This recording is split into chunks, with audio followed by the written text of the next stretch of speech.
ঘরে ঢুকতে বা বের হতে কেউ ব্যবহার করছেন ছোট নৌকা বা প্লাস্টিকের ড্রাম, আর যাদের তেমন সুযোগও নেই তারা বাধ্য হয়ে পানিতে ভিজেই যাতায়াত করছেন। বুকসমান পানিতে তলিয়ে আছে খুলনার ডুমুরিয়া উপজেলার সদর ইউনিয়নের আশ্রয়ণ কেন্দ্রের ঘরগুলো। 2 মাস আগের বর্ষায় সবগুলো ঘর ডুবে যায়। বাসিন্দাদের আবাসন সংকটের পাশাপাশি নেই রান্নার সুযোগও, বন্ধ হয়ে গেছে জীবিকার মাধ্যম।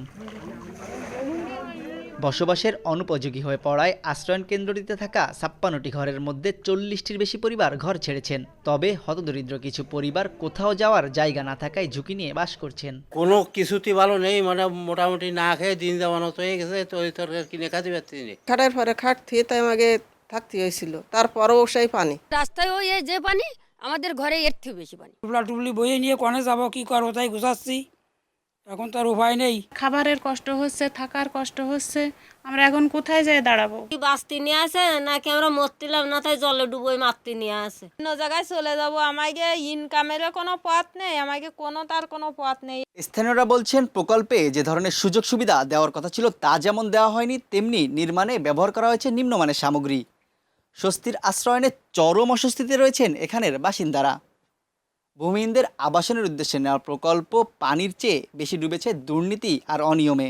খালের পাড়ে করতেছেন নিচে জায়গা, তা আপনি যদি একটু মাটি ভরাট করে যদি ঘরগুলো করেন তাহলে হয়তো এরা একটু থাকতে পারবে, আর তা না হয় থাকতে পারবে না। এখানে প্রতি বছর তলিয়ে যাবে পানির সাথে। উপজেলা প্রশাসনের দাবি, জায়গা নির্ধারণে তড়িঘড়ির কারণেই হয়েছে এমন সমস্যা। তবে বাসিন্দাদের দুর্ভোগ লাঘবে নানা উদ্যোগের কথাও জানান উপজেলা নির্বাহী কর্মকর্তা। ফাঁকা জায়গা পেতে গিয়ে হয়তো নদীর পাড়ে বা কিছুটা নিচু জায়গায় হয়তো ঘরগুলো হয়েছে।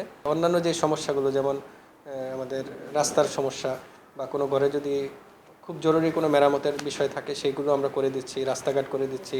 টিউবওয়েলের যে সমস্যা সেটি, আবাসন এবং স্থানীয় যে বাজারের সাথে যে কানেক্টিভিটি, সেগুলো করার চেষ্টা করতেছি। চলতি বছরের জুনে কাগজে কলমে খুলনাকে ভূমি ও গৃহহীন ঘোষণা করা হলেও এমন নানা সংকটে বহু পরিবার এখনও ঘর ছাড়া। তানজিম আহমেদ, সময় সংবাদ, খুলনা।